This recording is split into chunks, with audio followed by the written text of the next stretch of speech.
Hello बच्चों, मैं हूं आपका अपना दोस्त एम के यादव और आप देख रहे हैं आपका अपना यूट्यूब चैनल माई क्यूट। इसके पहले हम लोग स्ट्रक्चर ऑफ एटम में 7 लेक्चर ले चुके हैं और इस 7 लेक्चर में हम लोगों ने काफ़ी कुछ पढ़ लिया। पिछले लेक्चर में आपको याद दिलाऊं, पिछले लेक्चर में हम लोगों ने पढ़ा था किसी भी वेव की प्रॉपर्टीज क्या क्या होती है और साथ ही साथ drawback of Rutherford atomic model. हम लोग बोहर का एटॉमिक मॉडल पढ़ने वाले हैं, उसके लिए डेवलपमेंट सीख रहे हैं। और चूंकि पिछली बार हमने प्रॉपर्टीज ऑफ वेव पढ़ा था, तो इस बार लेक्चर हम पढ़ेंगे प्रॉपर्टीज ऑफ इलेक्ट्रोमैग्नेटिक वेव। फिर से मैं आपको बता दूं, वेव एंड इलेक्ट्रोमैग्नेटिक वेव ये दो अलग अलग चीजें। इलेक्ट्रोमैग्नेटिक वेव के फॉर्म में ट्रेवल करता है, इस बात को मैं मानता हूं, लेकिन इसका ये मतलब नहीं कि हर एक वेव इलेक्ट्रोमैग्नेटिक वेव होगा। जैसे अगर साउंड की बात करूं या फिर मैं बात करूं साउंड के अलावा अगर मैं बात करूं वाटर वेव की, तो साउंड वेव या वाटर वेव ये इलेक्ट्रोमैग्नेटिक वेव नहीं है, लेकिन वेव है। तो हमने वेव का नेचर तो पढ़ लिया, अब हम प्रॉपर्टीज के बारे में बात करेंगे और वो भी इलेक्ट्रोमैग्नेटिक वेव। तो टाइम बर्बाद नहीं करेंगे, सीधे स्टार्ट करेंगे। लेकिन इससे पहले कि हम इलेक्ट्रोमैग्नेटिक वेव की प्रॉपर्टीज पढ़ें, आप लोग अगर हमारे यूट्यूब चैनल को सब्सक्राइब नहीं किए हैं तो लाइक शेयर एंड सब्सक्राइब करना ना भूलें। ओके, ठीक है, स्टार्ट करेंगे। प्रॉपर्टी हेडिंग डालने सब लोग, properties of electromagnetic wave. Start करते हैं। सबसे पहले जो प्रॉपर्टी है इलेक्ट्रोमैग्नेटिक वेव की, किसका नाम है इसका नाम इलेक्ट्रोमैग्नेटिक वेव क्यों पड़ा? इसका नाम इलेक्ट्रोमैग्नेटिक वेव इसलिए पड़ा क्योंकि ये एक ऐसा वेव है जिसके पास इलेक्ट्रिक फील्ड है और साथ ही साथ मैग्नेटिक फील्ड। इस वजह से इसका नाम इलेक्ट्रोमैग्नेटिक वेव रेडिएशन पड़ा। ठीक है, तो फर्स्ट पॉइंट लिखें, electromagnetic wave consist electric field as well as magnetic field. Electric field और मैग्नेटिक फील्ड ये इलेक्ट्रोमैग्नेटिक वेव के पास है। Hence, it does not deviate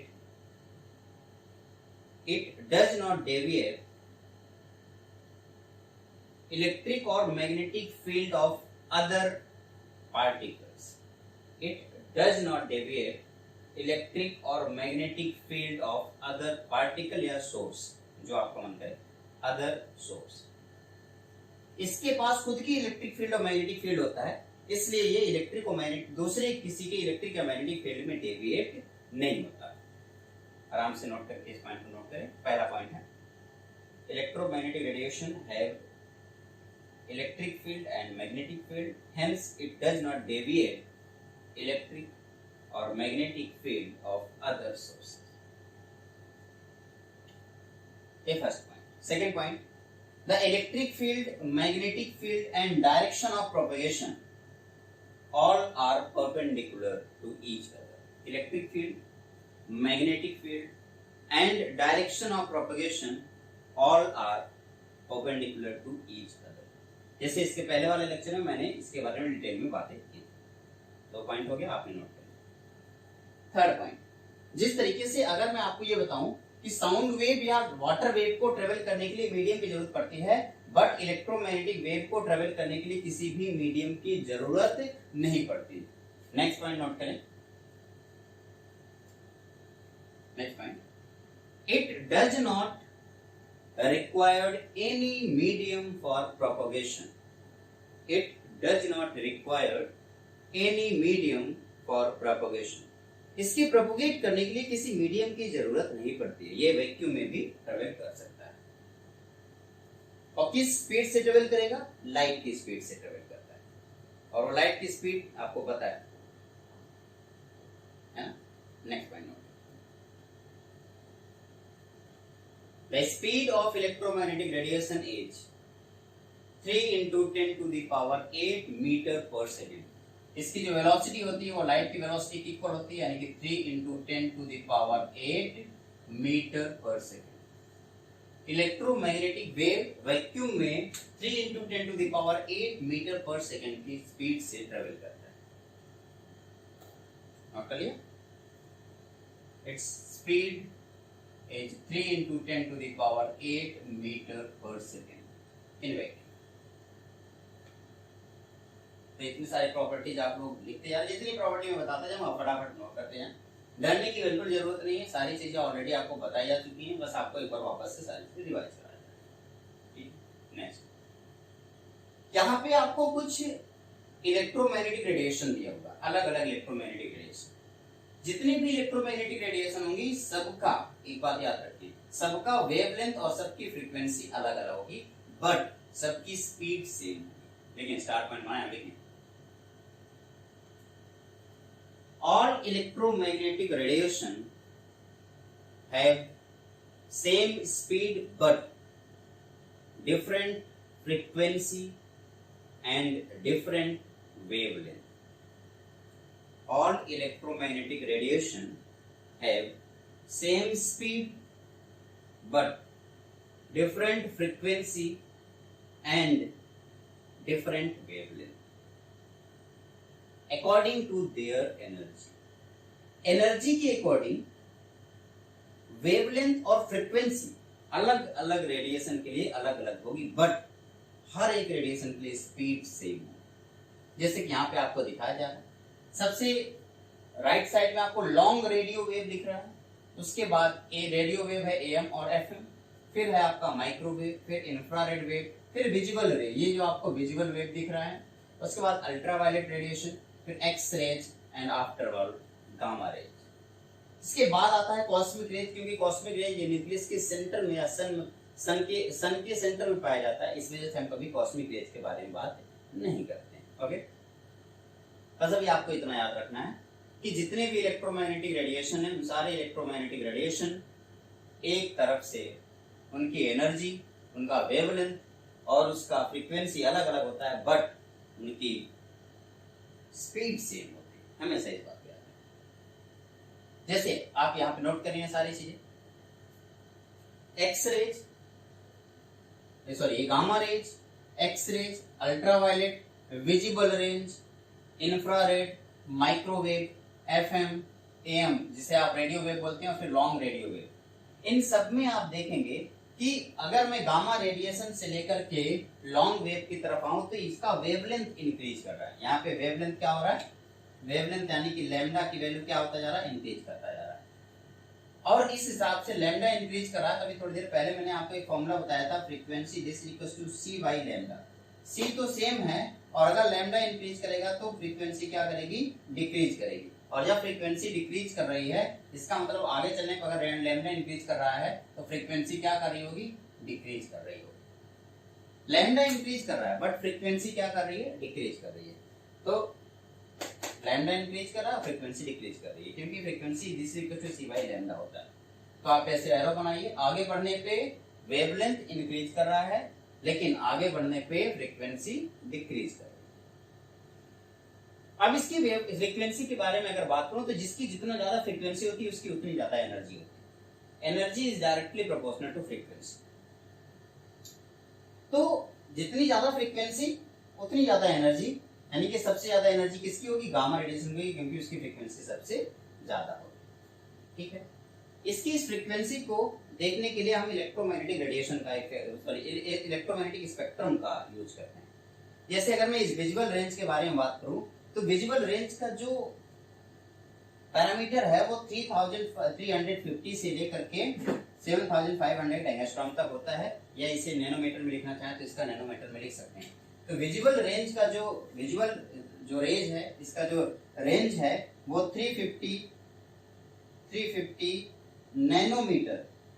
nanometre या 3500 एंगस्ट्रॉम टू 750 नैनोमीटर या 7500 एंगस्ट्रॉम तक होता है। तो अगर विजुअल रेंज का बात करूं तो विजुअल रेंज आप देख रहे हैं कहां से कहां तक होगा। आप इसको पहले नोट कर लें, उसके बाद जो मैं बताता जाऊं इससे आप नोट करते जाएं। वैसे मैं आपको बताऊं, आपको इसके चैप्टर के फर्स्ट लेक्चर के डिस्क्रिप्शन बॉक्स में हैंड रिटन नोट्स मिल जाएगा। आप वहां से हैंड रिटन नोट जाकर के डाउनलोड कर सकते हैं। ये सारी चीजें उसमें लिखी लिखाई है। अगर आप नहीं नोट करना चाहते हैं तो कोई बात नहीं, हैंड रिटन नोट्स आपको डाउनलोडेड मिल जाएंगे। 3500 नैनोमीटर या एंगस्ट्रॉम से लेके 350 नैनोमीटर, चाहे नैनोमीटर में यूज करना चाहें चाहे एंगस्ट्रॉम में यूज करना चाहें, यहाँ से लेकर के 750 नैनोमीटर या 7500 एंगस्ट्रॉम तक ये विजुअल रेंज की वेवलेंथ। ओके, ठीक है। इसी हिसाब से इसकी फ्रीक्वेंसी चेंज होती जाती है, वेवलेंथ के हिसाब से इसकी फ्रीक्वेंसी बदलती जाती है। क्यों? क्योंकि आपको पता है फ्रीक्वेंसी क्या होती है। इसकी जो फ्रीक्वेंसी है, फ्रीक्वेंसी भी नोट कर लें। इसकी फ्रीक्वेंसी है 7.9 into 10 to the power 14 hertz to से 3.9 into 10 to the power 14 hertz. अब यहां से देख लें, 7.9 into 10 to the power 14 hertz लेकर के 3.9 into 10 to the power 14 hertz, ये इसकी फ्रीक्वेंसी। ठीक, 7.9 to 3.9।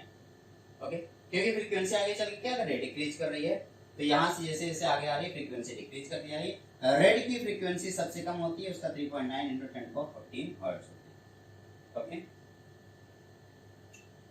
साथ ही साथ नोट करते हैं, अदरवाइज आप चाहें तो हैंड रिटन नोट्स आपको मिल जाएगा डिस्क्रिप्शन बॉक्स में, आप वहां से डाउनलोड करें। अच्छा, इसके अगर लेफ्ट साइड में बात करें तो अल्ट्रावायलेट रेडिएशन होता है, यानी कि जो आपको सबसे वायलेट कलर दिख रहा था, उस वायलेट कलर के ऊपर अगर आप जाएंगे तो वहां पे आपको अल्ट्रावायलेट रेडिएशन मिलेगा। अल्ट्रावायलेट रेडिएशन का जो रेंज है फ्रीक्वेंसी का है 3.4 into 10 to the power 16 hertz to 7.9 into 10 to the power 14 hertz. ये अल्ट्रावायलेट रेडिएशन की फ्रीक्वेंसी, ये अल्ट्रावायलेट रेडिएशन की फ्रीक्वेंसी नोट करें। फ्रीक्वेंसी ऑफ अल्ट्रावायलेट रेडिएशन कहां से कहां तक है, 3.4 to 10 to the power 16 hertz to 7.9 into 10 to the power 14 hertz. ये विजुअल रेंज से ऊपर वाला यानी कि अल्ट्रावायलेट रीजन का आपको फ्रीक्वेंसी दिख गया। इसी तरीके से अगर आप रेड के नीचे की बात करें, जो रेड कलर आपको दिखाया गया था, उस रेड कलर के नीचे की बात करेंगे तो वहां पे आपको इंफ्रारेड दिख जाएगा। इंफ्रारेड का जो फ्रीक्वेंसी होता है वो 3 into 10 to the power 11 से लेकर के 3.9 into 10 to the power 14 hertz होता है। 3 into 10 to the power 11 to 3.9 into 10 to the power 14 hertz. Okay, the frequency of infrared wave is 3 into 10 to the power 11 to 3.9 into 10 to the power 14 hertz.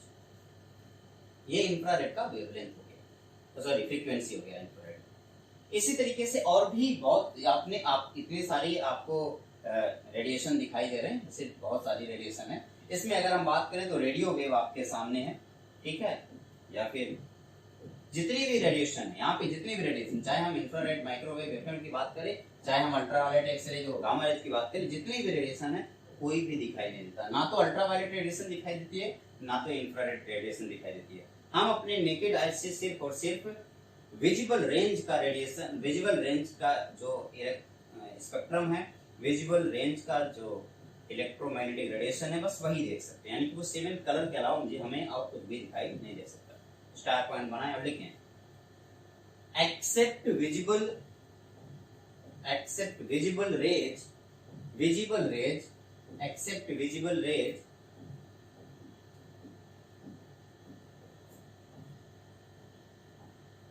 except visible rays, other radiation are not visible to the naked eyes.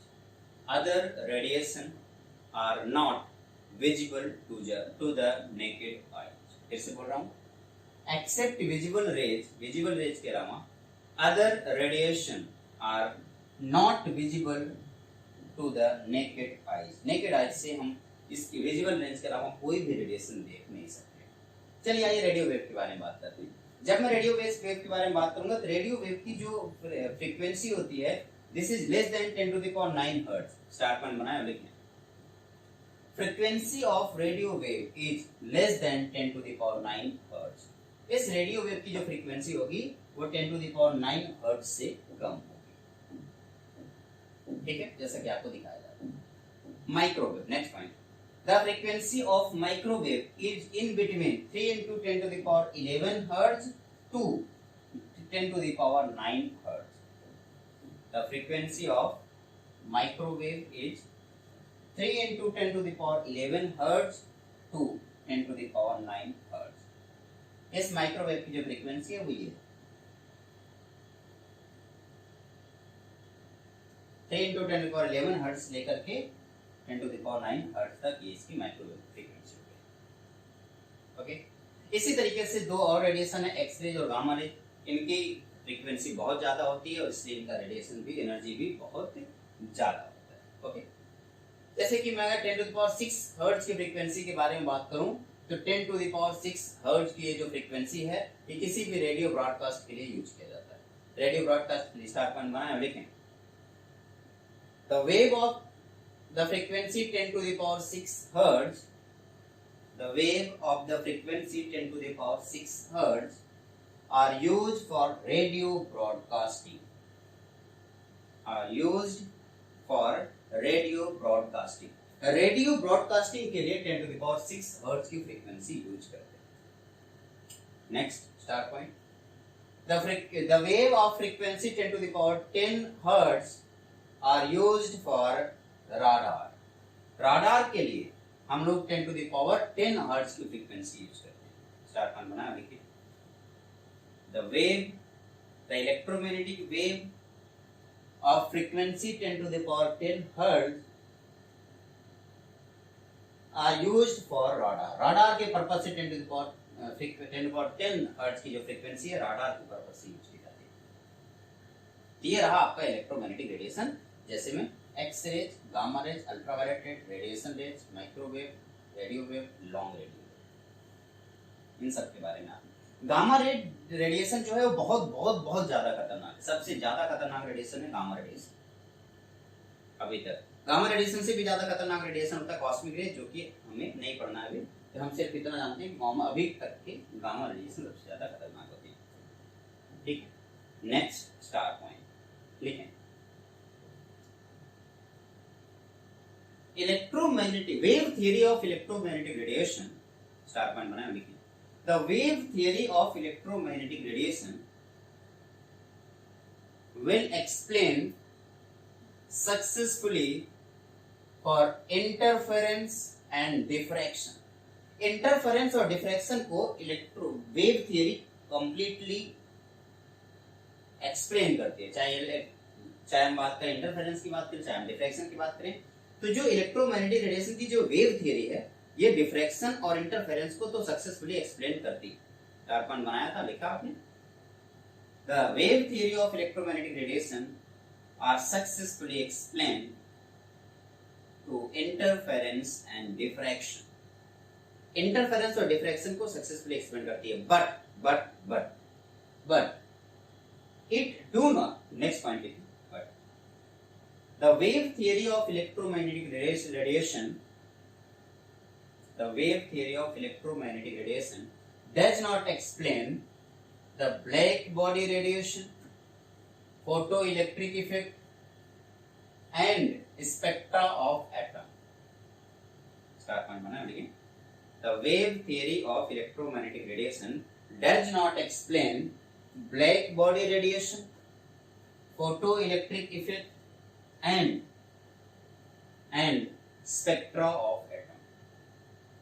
ये जो मैंने हम लोगों ने wave theory पढ़ी है, ये wave theory interference successfully explain कर दे रहा, डिफ्रैक्शन को सक्सेसफुली एक्सप्लेन कर दे रहा। लेकिन जब इस एक वेव थियरी से पूछा गया कि क्या ये ब्लैक बॉडी रेडिएशन को एक्सप्लेन कर पा रहा, तो ये फेल हो गया, एक्सप्लेन नहीं कर पाया।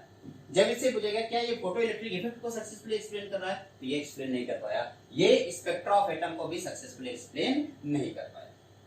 तो क्या ऐसा कौन सी चीज है जो इसको एक्सप्लेन कर पाता है? ये डज नॉट एक्सप्लेन। इसको एक्सप्लेन करने के लिए हम वेव नेचर के बजाय पार्टिकल नेचर यूज करेंगे। ठीक है, तो लिखें, स्टार पॉइंट बनाएं, लिखें particle nature of the electromagnetic radiation. The particle nature of the electromagnetic radiation are successfully explain the black body radiation, photoelectric effect and spectra of it। जब wave nature के बारे में बात आई थी तो वेव नेचर इन सबको explain नहीं कर पाया। इन सबको एक्सप्लेन करने के लिए किसकी जरूरत पड़ी? पार्टिकल नेचर की जरूरत पड़ी। Particle nature will successfully explain the photoelectric effect,